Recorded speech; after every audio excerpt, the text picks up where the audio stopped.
Hey, what's up? This is Chosen. It is Thursday, July 29th. Sorry, I'm running about an hour behind this morning, but we have got another day of craziness. More news coming down. You can see over there, we have got an update highlights 4.50 post. We now know what the 10X is going to be for this weekend. I'll get you full context on the 10X and everything that is going on in this post. We'll go through it together and talk about my reaction to some of these changes going on. So let's get into it.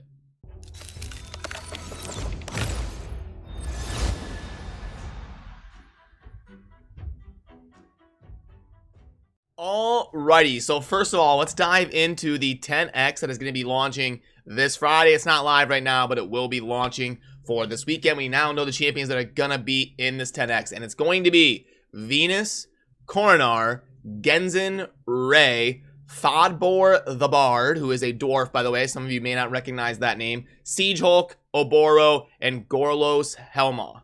Then just to quickly get you some context on each champion, Venus is a really good general utility champion. If you summon Venus early or mid-game, she's going to be great. Her value is diminishing a little bit over time because we keep getting more and more AoE defense break champions, and we get more and more poisoners and HP burners. So Venus's value back in the early days of Raid, she was one of the best champions in the game. Her value is slowly ticking down over time as more good champions get added to the game, but she's still a very just generally useful champion. Coronar is super annoying to go against. He pairs with Manaya. If you get them in like a tag team arena team, Coronar and Manaya working together in tandem, it can be super annoying. He's very sturdy, he's very tough, has an AoE A1, does a lot of counterattacking. A lot of people like to put him in a provoke set, and he's constantly counterattacking, lowering turn meter, and provoking. So can be a super fun champion that can be very suppressive to your opponents.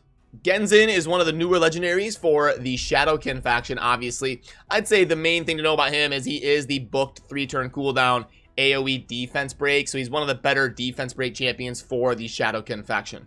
Ray is a legacy champion that has been really well known since the early days of Raid. Has a great aura in terms of 33% speed in dungeons. The AoE A1 that has the big version of defense break. The AoE freeze and buff strip. Ray, kind of similar to Venus, very generally useful, a very good summon for early and mid-game players. Maybe loses a little bit of value as you get more into the end game, but definitely a very good legendary.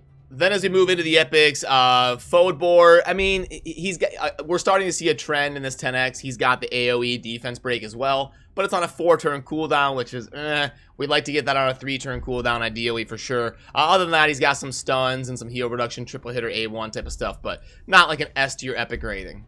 Siege Hulk is a very new epic to the game, and one of the cooler looking champions in terms of aesthetically, and then the animations of his attacks, super amazing with the ballista on the back here, and then when he attacks, it looks super cool in game. And again, he's got the AoE decreased defense and a couple other things going on. So yeah, he's a pretty solid epic.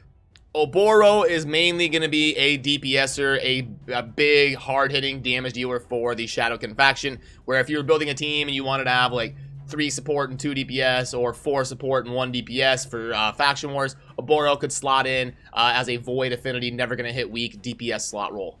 Gorlos is the last one in the 10X, and one of the more freaky looking champions in the game, definitely. Very scary looking face there, but again, he does fit in the theme here as a new champion added to the game, and he addresses some AoE defense down for the Demon Spawn, which is kind of a rare role in that faction. So yeah, that is going to be all of the champions in the 10X. So in conclusion, it is going to be Venus, Coronar, Genzen, Ray, Fodbor, Siege Hulk, Oboro, and Gorlos. You guys know the drill by now. If you watch my channel for 10Xs, I typically recommend saving for special events and 2X events.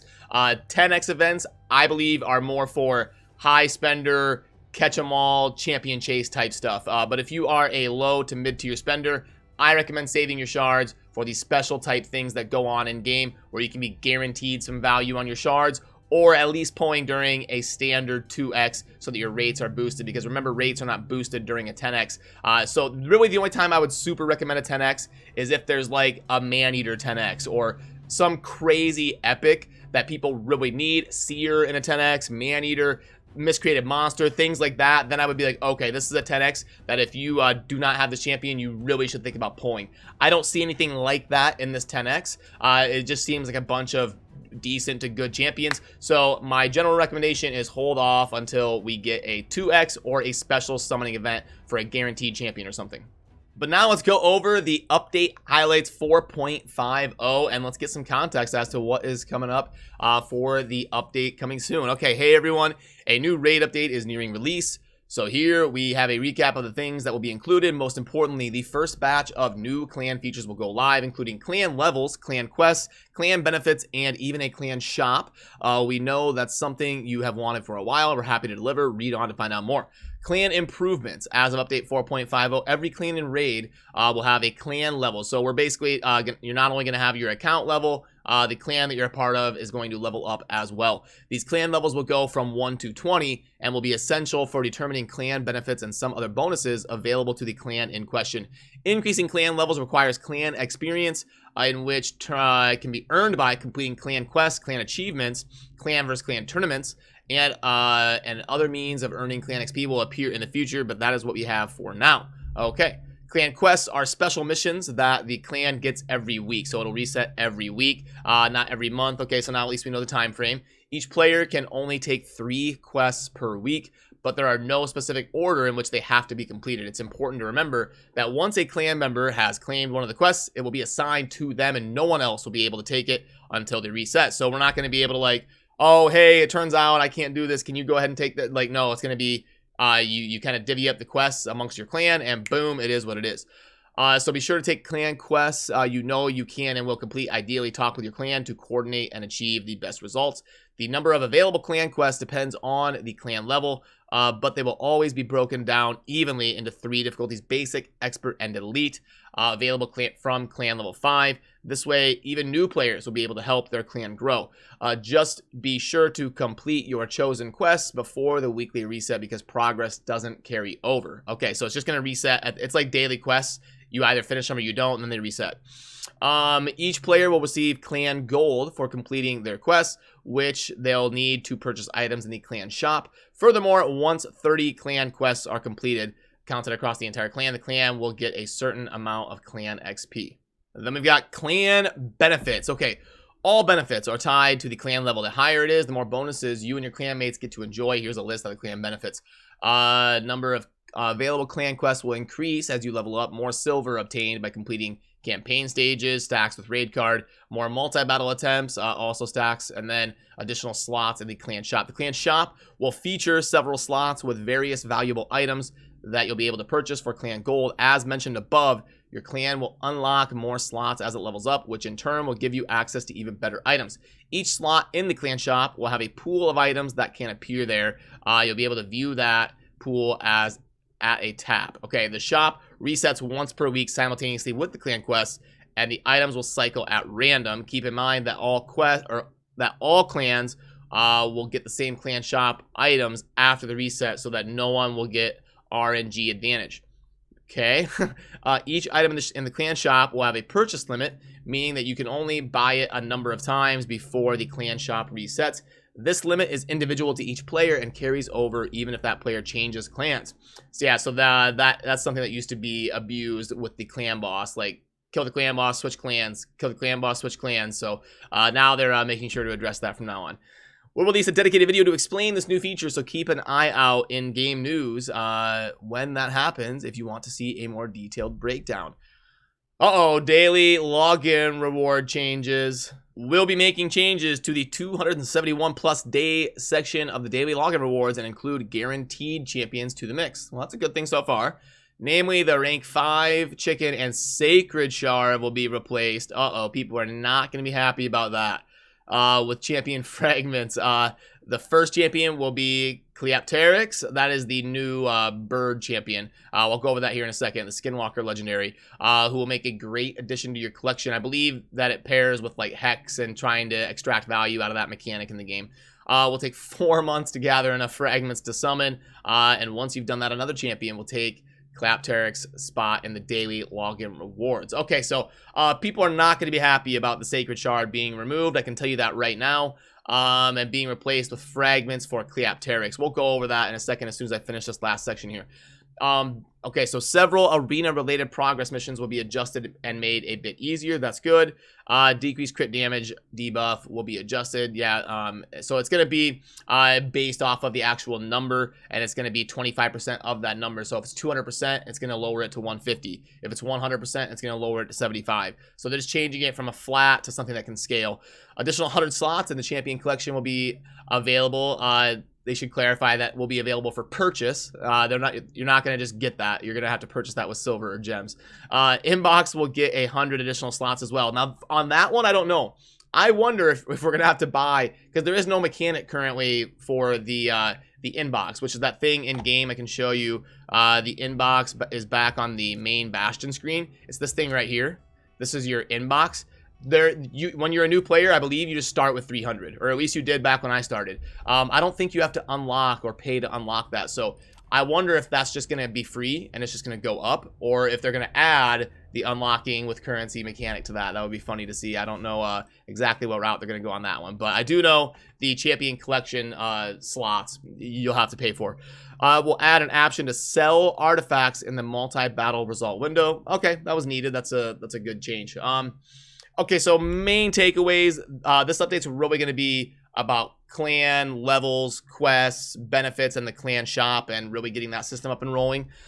Which, all in all, if they pull it off well, I think it'll be a good thing. I think it's going to be a little bit stressful while clans are getting used to this, having to like divvy up quests and stuff. But if it's implemented well, it will be a good addition to Raid for the long haul for sure. It'll be a little bit more of a community aspect in your clan, and give you more camaraderie in terms of working together for a common goal and leveling up your clan. You'll have more stake in your clan, and you'll really feel like you're doing something together. So should be a good thing, should be a net positive as long as they do it right.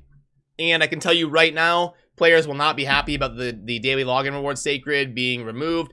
I'm sure Plarium's justification will be, hey, we're adding a guaranteed legendary to the mix, and that is why. But I know right now players are not going to be happy about that, which I understand. But Clapteryx will be the first one that is added after the few-month login reward. The crit damage debuff thing I think is pretty good. The additional slots, even though you have to pay, I think overall it's a good thing. And the inbox, especially if it's free, that'll be a great thing. That'll help people being able to kind of grind a little bit more and stack up on some items and stuff and prevent things being lost because of the inbox. So, okay, let me know what you think down below, but that is going to cover it for the update highlight 4.50. And since Clapteryx is going to be the first champion, I can go over the kit really quick for you. You've got an A1, the place is weakened, and then Clapteryx kind of works around the Hex debuff. Plarium keeps trying to get value to synergize with Thea Tomb Angel and around that Hex debuff. We've got the A2, that's going to increase the crit rate for 2 turns, and then do an AoE attack that can be booked to a 3-turn cooldown. And we can also block active skills, which is pretty good as long as you hit that Hex qualifier. Then the A3 is going to be increased accuracy on this champion. Then another AoE can be booked to a 4-turn cooldown, and it does place a Hex for 3 turns. And yeah, 100% chance to fear for 1 turn instead on enemies under Hex already. So as long as you are like verse waves or verse like non-boss fight, and you are trying to pair with Hex, I could see some situations where Cleo here would be pretty good. And then we've got a passive to counterattack with the default skill every time the champion loses 30% or more HP in a single turn, and always counterattacks if 2 or more allies are dead. The base stats are pretty decent for a damage dealer, so yeah, I mean, in the right situation with a Hex team that you really design around it, I could see it being decent. I'd have to do some more testing and get in those situations with a Hex team. I haven't done a whole lot of Hex testing because I haven't really needed to yet. But it could be fun to throw out a guide on Cleo here and really line that up and see if we can get some insane value out of this champ. Then we can cover what is going on in game. Clan versus clan has ended. I can go ahead and show you what I got live here, and we'll see if they're any good. It's always exciting when you've got some new CVC accessories to go over. So let's see what we got here. I'll grade them live for you. Okay, so this one's okay. It's got 2 percentages, and it would really be dependent on how it rolls. It's got HP and attack, no defense percent, which hurts. So not good, but okay. And it's just shield. Okay, both are shield. Okay. And then we've got, this one's good. This is a 3% ring, which is what you're looking for. So that one has the potential to roll really well. All right, banners, come on, we need speed. It's got 3%, but no speed. Usable for like secret rooms or something if you're building like one of those side teams. But not really unfortunate when a banner doesn't get speed. And then this one is double percent accuracy and speed. That's great. That's like a 9.5 out of 10. That has potential to roll really well. So definitely that one's really good, and this one's really good. So two really good pieces, one decent potential one, and one kind of bad one. Then for the tournaments going on in game right now, we've got a pretty par for the course, normal spider tournament, nothing crazy to see there. Champion training is going to be ending today, so if you were going for the core hammers on the right side or going super hard in that, you're going to need to focus on that today. We'll have a classic arena takedown starting tomorrow, as well as a champion chase, obviously coinciding with this weekend's 10X. That's kind of a countdown to when that 10X will be starting. Then if we go under the events tab, right now is just an artifact enhancement. You definitely want to get to 1,000 points at least and scoop up those core hammers. Other than that, it's a normal artifact enhancement after that. Now we can head on into the shop and see if there's anything worth going over. We've got 30, and then we're gonna go, oh come on, we gotta do math now. We got 48 brews, hope I'm right. 48 brews, 4 and 2 on the chicken, 4 and 2. And then 5 and 3 on the tomes. 5, 3, 2.17. Not a bad little progression pack here for high spenders. For people on a budget, not super good. Pack string, no, so this doesn't look enticing. Not enough silver and gold for that purchase to go down that route. The monthly pack is decent. 2.4 to 2.6, pretty decent value. And we've got whale offers here, $25 for 6-star epic speed gear. This is a great pack for really high spenders, but for low to medium spenders, for 90% of you out there, not gear packs are not the route to go in terms of getting sustained value for your account. And then we've plugged this one in a bunch of times. It's not a good buy. It should be priced at 20 instead of 30.